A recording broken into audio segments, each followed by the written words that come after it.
Hi weaving friends, you remember a little while ago I had a video all about a toy loom that I bought just as an experiment and for a bit of fun, and I went through the unboxing of that toy loom, setting it up and actually weaving on it. If you haven't seen that video yet, I recommend that you watch that before this one because it's going to make a lot more sense. But basically in that video I had quite a few issues with this toy loom that I wanted to, down the track somewhere, try to fix up and overcome those issues. And that's what today's video is all about. So in the first part of the video, I'm going to be replacing a couple of things that were bothering me about the loom. Then I'm going to be showing you the warping process of this loom. And finally, we're going to be weaving, and I'm going to just throw in a bunch of different fun techniques that you can try on a loom like this. So without further ado, let's jump in. So here is the loom itself. As I said, make sure you pop back to that other video that I've already made if you want to know more about the loom. But I did have a go at weaving on the warp that was provided on the loom, and this is the result. I did a lot of plain weave and just a little bit of pickup.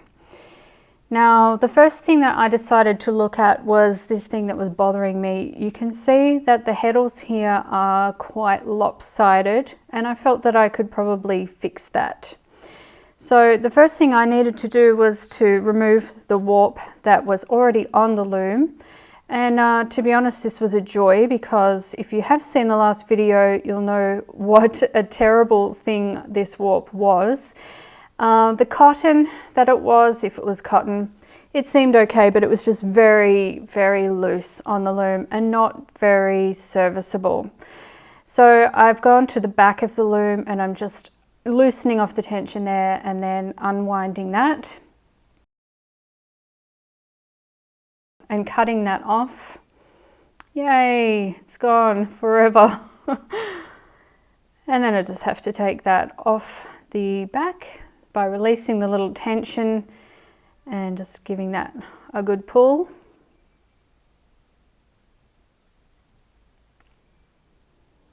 At this point I was really looking forward to getting a new warp on the loom to see whether the problem with the tension was actually a problem with the loom or just with the way that the warp had been put on, or possibly the warp yarn that they had used. And as you watch, you will find that I was pleasantly surprised. So now that's off the back of the loom. That's the little apron bar there, ready to go for next time. And then I have to come to the front. Also release the tension there. And then I can just cut that off. Again, it's got a little apron bar there with short attachments.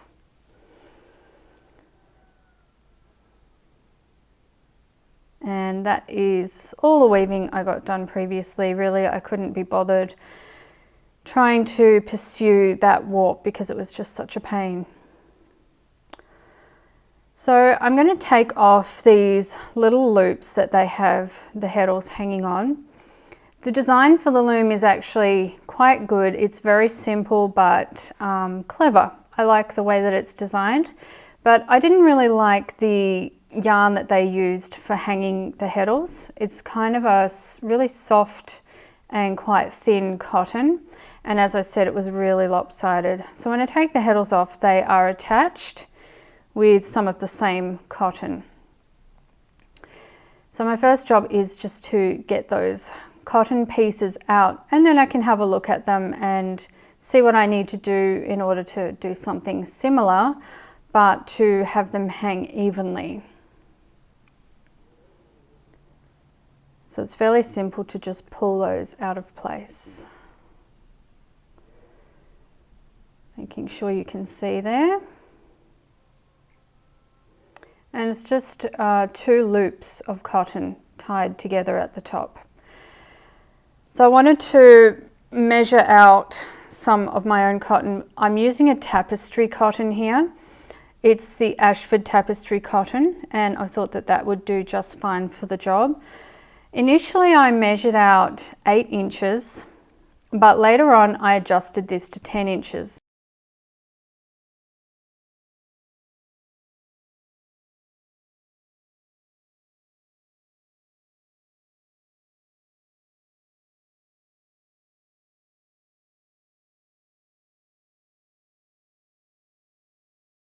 So I'm making little loops and then measuring those.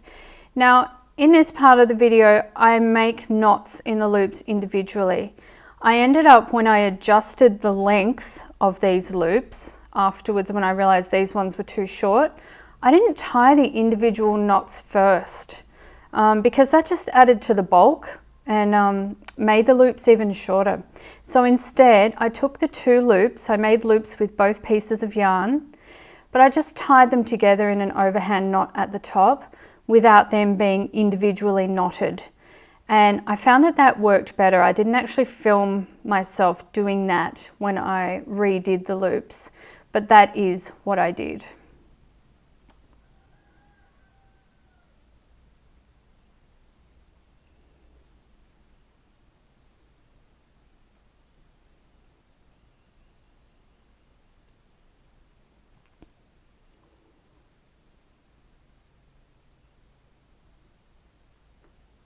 So then the loops were tied together and you get a kind of figure eight like that. The next challenge was to thread them in the eye of a tapestry needle, and that wasn't easy, I can tell you, but I did end up getting them through, thankfully. I thought this was the best way to rethread them through the hole in the loom. So there are holes in the top bar of the loom, and this is the bar that moves the shafts. And on one side, the hole is quite large, and on the other side it's small. And so I thread through the large hole so that those knots that I made, or the knot that I ended up with, that knotted the loops together, it kind of sinks into that hole.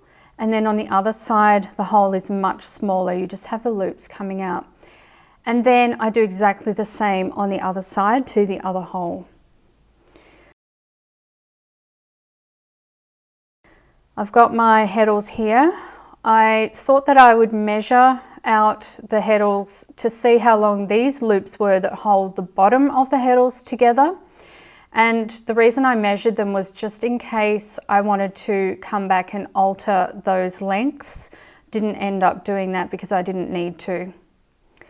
So then it's time to rehang the heddles and see how everything looks.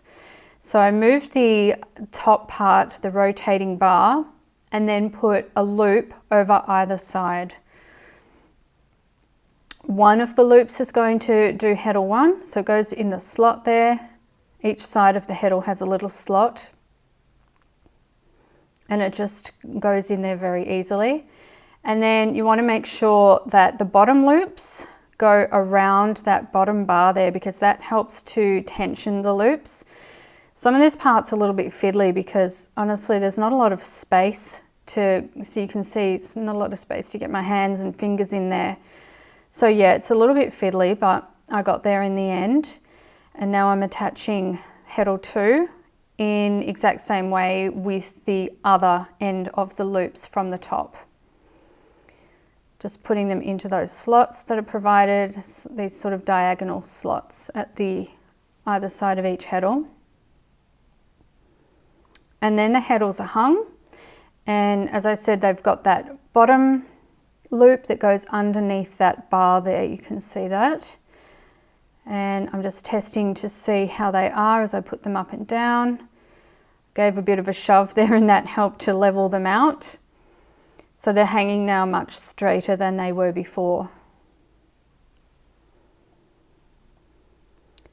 So my next job is to clamp the loom to my table because I want to direct warp the loom, and it's very light, this loom, very light indeed, and so you need to find a way to clamp it. So I'm using my spring clamps here. I'll link to those underneath the video in case you don't have any, because I've already talked about them in a lot of other videos. They are so handy. I use mine all the time for all kinds of things. Now the yarn there that I'm using, it's a DK weight wool. I specifically wanted to use wool for this warp because if you've seen any of my rigid heddle videos, I always recommend using wool for your first warp because it's more elastic and it's very forgiving. And the DK weight, I'm actually going to double. So I need to go through a hole in the front heddle and a slot on the back heddle, just finding my way there with my threading hook. I'm using my double-ended threading hook, which is awesome for this kind of job. And you can see that I'm pulling a loop through each slot and hole, and then I'm going to the beater at the front and pulling that loop through there as well. So I'm threading the loom at the same time as I'm warping it, and I'm doing a direct warp. So I'm taking that loop to my direct warping peg. This is a quick and easy way to warp this loom. So I'm going around the apron bar at the back. Now here is something I should have done differently. See how I went underneath that back cloth beam? I should have gone over it. So I could go underneath my apron rod, but I should have gone over that round cloth beam. All the threads should be going over that. So I'll show you a little bit later in the video how that ended up. It didn't end up being a real issue, but for future reference, those threads should not go under the cloth beam. They need to go over. So I'm going around my apron rod, and then see how with this one I'm going over the cloth beam. That's what I should be doing every time. So I am actually alternating with the threads. First I'll take a loop through the back slot on the back heddle and it'll go in a front hole, and then the next thread or the next thread loop will go through a hole on the back heddle and a slot on the front.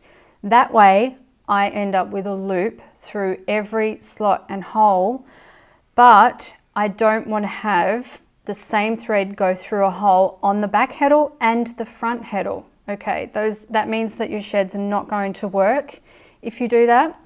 And I'm just threading for plain weave here, so I want whole slot, and I want to alternate like that.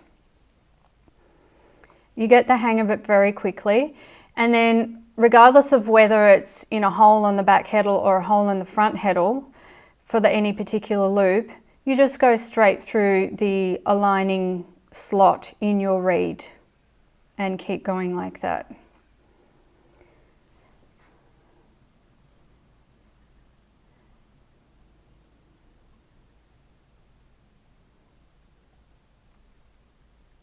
And through the slot, through the reed, and then straight out to my direct warping peg.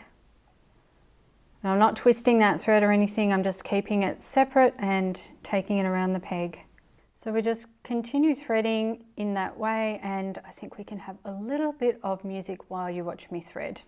And then we'll go on with the next step.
Once we've threaded all the way across, we're just going to cut that warp yarn and then tie it around the apron rod just like you would for a rigid heddle loom. Again, it's a little bit fiddly because there's not a lot of space between the apron rod and that back beam. So it's a little bit tricky to get hands and fingers in there.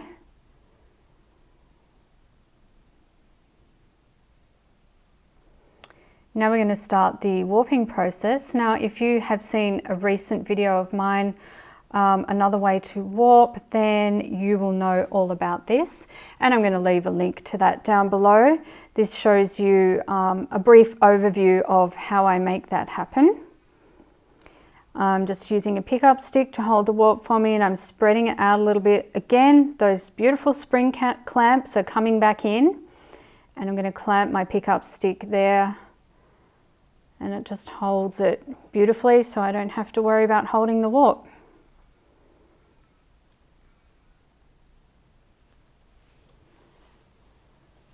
Then I can just spread the warp threads out a little bit more, and I can focus on being at the back of the loom and not having to worry about having an extra pair of hands. Now I'm going to start winding on that warp and moving the loom slowly but surely towards that pickup stick. Winding on the warp for this loom is a little bit different because you don't have like a side handle or anything. The handle is at the back. So again, a little bit tricky with your fingers, but you do get used to it. And I'm inserting some paper. You can see there how those bottom threads are all going underneath that cloth beam, as I was talking about before. Make sure yours don't do that. And then I'm just using that little cog at the side, as well as holding the bar on the other side and winding it towards me. Getting my paper in there as I go. And I use my little tension bar to hold it once I'm done, or if I want to go and do something else, I just click that little bar on and it holds the cog in place. The warp's all looking quite neat at the moment, so I'm pretty pleased with the way that everything's going at this stage, apart from having realised that I warped those threads underneath the cloth beam.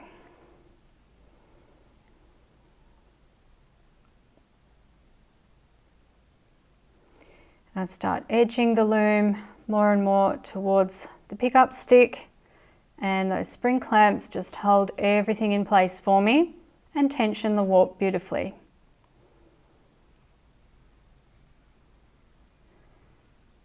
And I make sure that I keep putting in paper as a warp separator because that helps so much. And just keep working that warp slowly but surely. You can see how easily this little loom moves towards the spring clamps. As I said, it's so light, and it does have little sticky feet on it. You would have seen that if you saw my original video. That are actually really good because they make sure that nothing scratches the table, and for this type of warping, makes it really simple. A few people have asked me about the weaving width for this type of loom. You only really get about 5 inches of weaving width, all said and done. So it is little. So I've gone as close as I want to the pickup stick. I can take my clamps off, remove the stick, and then just cut my ends. And I'm already threaded. I'm just doing a little bit of extra tensioning there. I'm already threaded because I have those loops through holes and slots. And remember, my warps doubled. That was something that I really wanted to do. I'm tying on now, and I tie on just the same as I normally would. I'm ensuring that my warp goes over the front cloth beam. Now, what was I saying? About the doubled warp, because these heddles, they are spaced for about 5 dents per inch, which is quite wide. It's quite an open set. So that was one of the problems I felt with the warp that the company had put on, or that the loom came with, is the warp yarn was quite thin and it was just singly threaded. So this time I'm doubly threading so that I hopefully get a better result. That was what I was aiming for anyway. So I just tied on in about 1 inch bouts.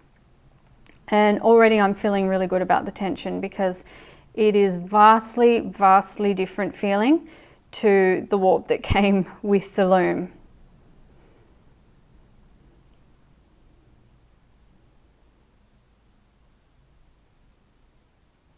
So I'm just checking my sheds, making sure that I have some good sheds, and I'm going to insert some waste yarn. It's just some doubled up yarn that I'm just changing sheds and placing that in. I discovered that my second shed was not as big as my first shed, and I wasn't really sure why. I think it's the way that I did the loops that hold the heddles. I think I could have afforded, after all, to just make them that little bit shorter, but it's okay. It just means that for the second shed, this one, it's better if I actually hold the bar down in place, the rotating bar at the top, whereas with this shed, it's a nice clear shed and I don't have to hold the bar. But anyway. So back into neutral, and then I'm just beating all of that waste yarn into place, and that does a great job for me. And I'm just going to start out with some plain weave. I'm retensioning there, and I'm feeling like I can really get good tension this time. That was another experiment that I wanted to do with this loom, is just how much can I tension it without damaging it? You know, how much tension can it actually stand up to? So starting with some plain weave, and I'm using a different yarn for the weft than I did for the warp. So for the warp, again, it's a DK weight wool, and I've doubled it. For my weft, I'm going to show you the actual yarn up close afterwards, but it's more of an Aran weight, so it's a heavier weight. In the US, more of like a worsted weight. In Australia, a 10 ply. But this is an interesting yarn. It's called Loom, and it's from Bendigo Woolen Mills, and it looks a lot like a homespun, which is interesting. So I wanted to use it on this project for 2 reasons. The first is the weight. I wanted a heavier yarn. Secondly, I wanted a variegated yarn because I really like using a variegated weft when I have a solid warp for plain weave. It looks really good. It always looks good. And this yarn, as well as being variegated, it shifts colour as you use it subtly, and that's really nice, and I found that to be very appealing. So I'm just going with my plain weave, and you can see there I need to give that shed a little bit more assistance. But I got used to doing that and I didn't really mind it. I didn't want to go back and do my loops again because I'd already done them twice, trying to get the correct length. So I didn't really feel like going back and doing that again. I thought I can live with just holding that peg down when I need to. Another thing that I have found with this loom is it beats really nicely on a closed shed. So by that I mean, if you watch right now, I put it back into neutral so that the heddles are level, and then I beat. And that gives a really nice beat.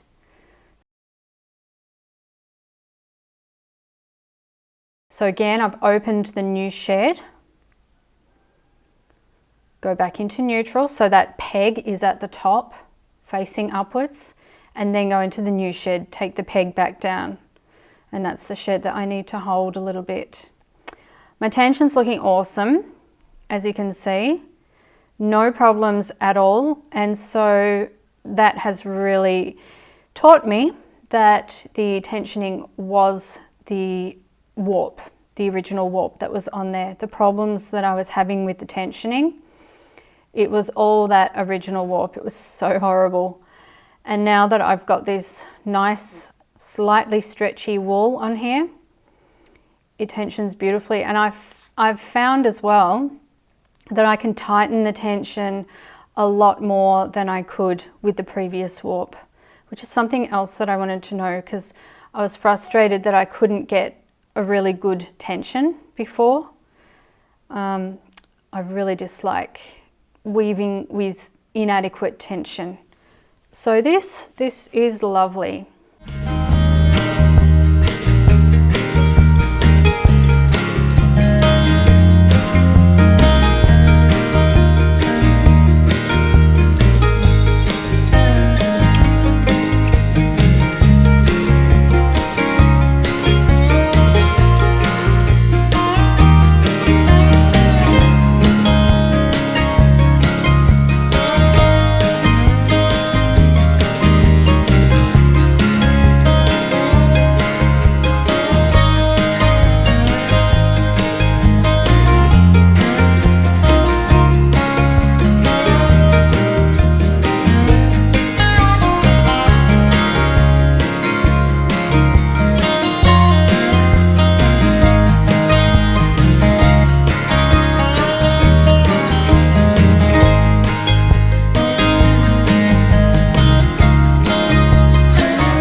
So I've been weaving for a little bit and now it's time to advance my warp. So I turn the loom around first, leave off a little bit of tension, I only do a little bit at a time, and then come back to the front.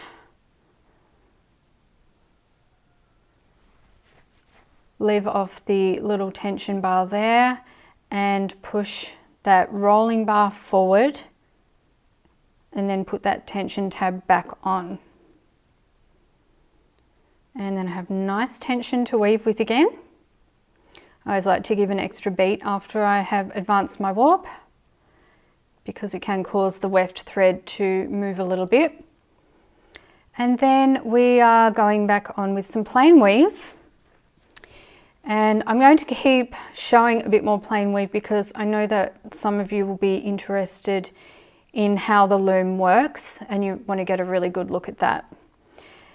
Soon we are going to have a look at doing a little bit of pickup and changing things up a little bit.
Here's a bit of a close-up of the yarn that I'm using for my weft. As you can see, it is quite thick. So this is the Bloom from Bendigo Woolen Mills, and you can see those beautiful colour shifts there. And it's very much like a homespun because it has different colours that are applied together, which makes a really, really cool effect.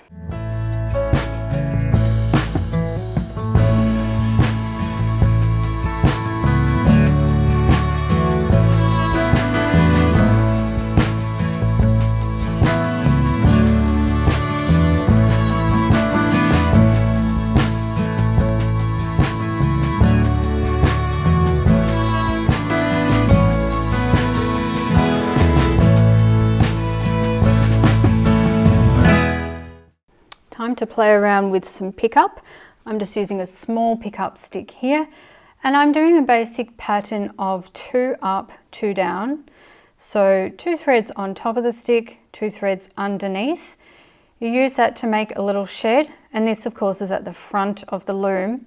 And then I'm using some of that original warp yarn, which is the DK weight wool, to make a pattern. I'm just tucking in the end there. So in between each pattern pick, I'm going to do a plain weave weft. So this is shed 1, we could call it. And then I'm back into neutral. So I am picking up in the neutral position.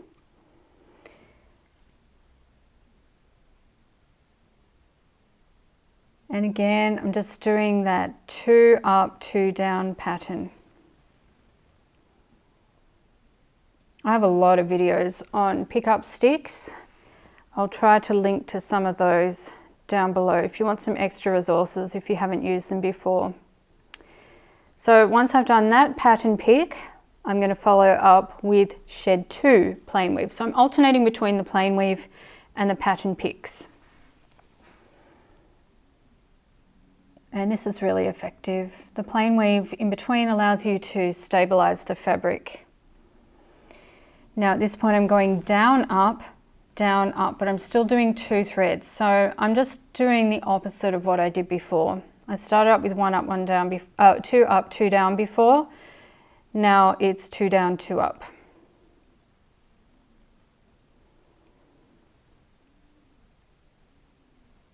And again, once I've beaten that into place, I do my shed 1. Making sure I've got the right one. I almost got the wrong one there.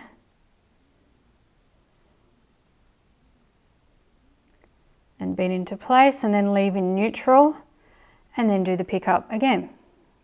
So I'm going up, down again this time. I'm really just playing around and doing any random old thing that I feel like, but a kind of a repeating pattern. You can offset the floats a little bit. This creates weft floats and you can offset them a little. And then my shed 2 plain weave in between. And I'm cutting my pattern weft because I'm just doing that small section there. That's a great way to create a little bit of interest in a plain weave fabric, is to just have a small section of pickup in either the same color or a different color. If you do the same color as your weft thread that you're regularly using, then it'll be a more textured look and not as bold pattern. But if you introduce another color, like I did here with the pink, then it really stands out as texture and pattern. So it just depends on what you're going for. There's a little look at how that pickup looks up close. Quite effective. You could do that for, as much of the section as you wanted to. And here you can see I've got a little more pickup further on that I'll be showing you how to do afterwards. I actually filmed that part and then found that I had lost it. So this pickup is a little different to the shape. In this one, I've opened the shed and then I'm going in and out with my shuttle rather than my pickup stick and my pink thread. And so I end up with floats that go over 3, under 3. So I'm opening my shed again, and my arm is in the way, wouldn't you know. 3 up, 3 down. So it's the same as what I was doing before. Changing sheds and doing it again. So I'm going over, under 3, over 3, under 3, over 3. And when I say 3, I mean 3 pairs, because remember our threads are doubled. So I'm getting some big floats there, some big blocks of floats. And then I'm just repeating that pattern. So let's pick up on an open shed, a little different. Going again.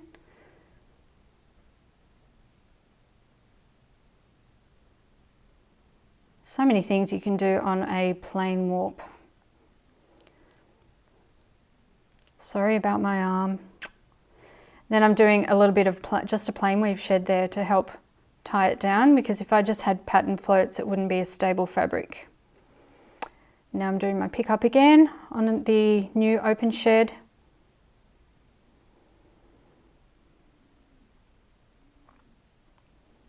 Changing sheds again.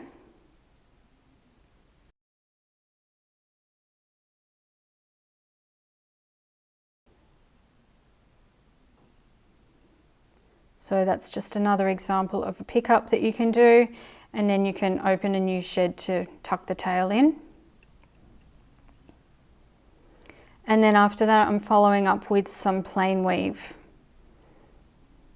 And that's going to contrast with the pickup I did, and it's also going to ensure the stability of the fabric.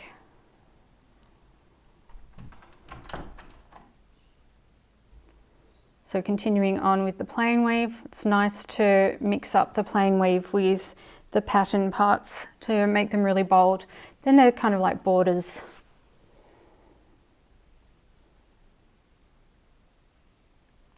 And that's how that one turned out. You see what you can get just by experimenting. It's really fun.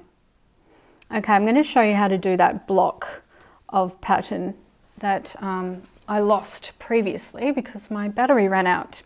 So I'm just moving my threads to count into the middle, or roughly the middle. And I'm in neutral. So I'm grabbing the middle 2 threads and I'm putting the pickup stick over them. And I'm bringing in my pattern weft, that's what I'll call my pink weft. But it's not traveling from one side of the warp to the other. And you'll see that in a moment. Now I'm opening my shed and I'm following that up with a plain weave in my regular weft. And that's going to sandwich my pattern weft in there. You see that little dot of pink right there?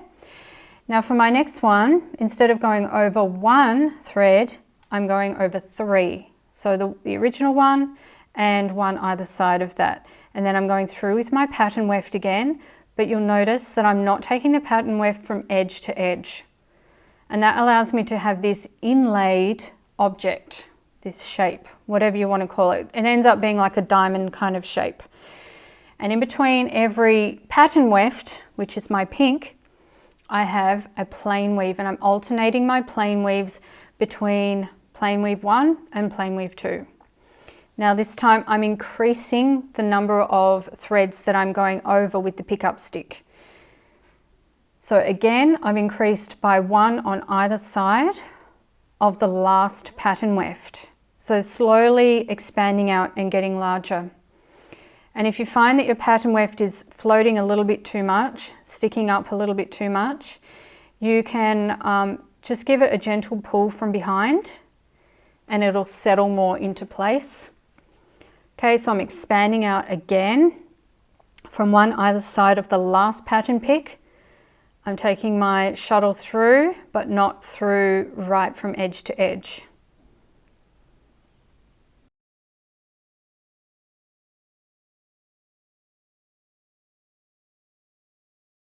This is an easy way to make shapes.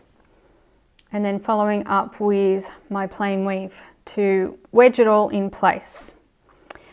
So picking up without going from edge to edge means that you're not going to have giant floats on the back of your work once you're done. So you see that that pattern weft or that supplementary weft is only going where I need it for the shape. It's not part of the whole warp. And then always following up with a plain weave. So you can see that we're building up a shape now, right?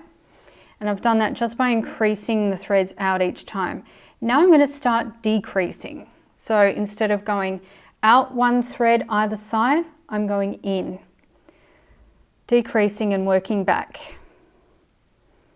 And that allows you to do like a more tapered shape or a diamond kind of shape. And still, every time I'm doing a plain weave pick after every pattern pick. Pick up stick again. Again, I'm picking up less threads again this time, just by decreasing on one either side.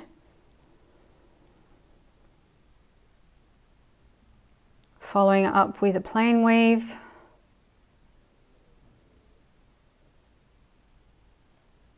And I'm not far off being done because I'm only picking up 3 threads in the middle now. And remember, when I say 3 threads, I'm talking about doubled threads, so 3 pairs of threads. Follow up with my second plain weave shed.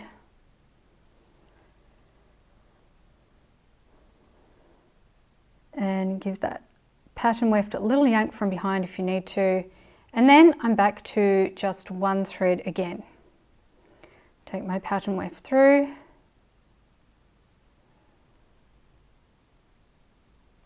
Follow up with my plain weave, and I have my shape. I also have a lot of videos on how to do this, so... Oh, I'm doing one more, okay.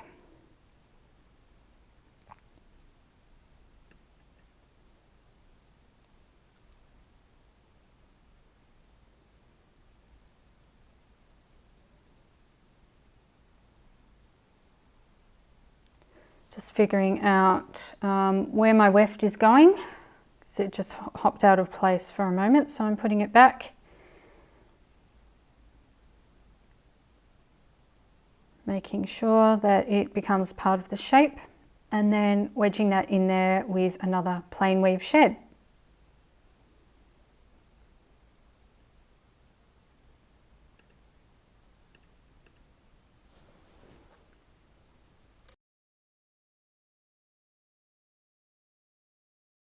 So friends, I hope that's given you some ideas about the sort of things that you could do on a loom like this. I've certainly changed my tune from the last video where I didn't hold out much hope for this loom being able to do much of anything really, just because the tension was so bad. But with the modifications, with the different warp and warping it myself, I feel like it's a good thing. It is a good thing. So the things that you'll want to consider if you do want to get a loom like this, and by the way, I still do recommend a rigid heddle loom over a loom like this if you want to get serious about weaving, or if at least you want to be doing it fairly frequently. I think it's better to invest in more quality equipment. But if you wanted to grab a little loom like this for yourself, maybe for when your rigid heddle is occupied, or maybe just for fun if you just want to have a go, or you've got some grandkids or kids, whatever it is, because this would be great for kids. A couple of things that I would recommend for you to do is to discard the first warp, have a look at how it's warped when it comes, and learn from that, and check that the heddles are level and all of that kind of thing, but don't bother trying to use that warp. You can definitely use the little acrylic yarns that come with the loom for some weft or something afterwards, but do try to put your own warp on. Hopefully this video will help you to understand how to do that. The other thing that I want to point out again, I did mention this already, but I want to point it out again, that you will only get about a 5-inch weaving width on this loom. So there's not a whole lot you can do with the 5 inches. That would make a very skinny scarf, but for kids it would make some fun little doll blankets or teddy blankets or small little things, little purses they can make. Or of course you can always sew panels of the fabric together if you're inclined to want to do that. that. The other thing that I want to mention, because I know someone is going to ask this question, is how long a warp can you put on a loom like this? The simple answer is I don't know for sure, but I myself, for this sample, I put on a 60-inch warp and it is coping with that absolutely fine. And I do feel that it could probably cope with more. I'm still, of course, in the weaving process, so I have to see how much cloth ends up woven onto that front beam in the end. But yeah, 60 inches has been fine. So friends, thanks again for joining me today, and I hope that you learned a lot and enjoyed this video. And don't forget to check out all of my links down below. And until next time, happy weaving!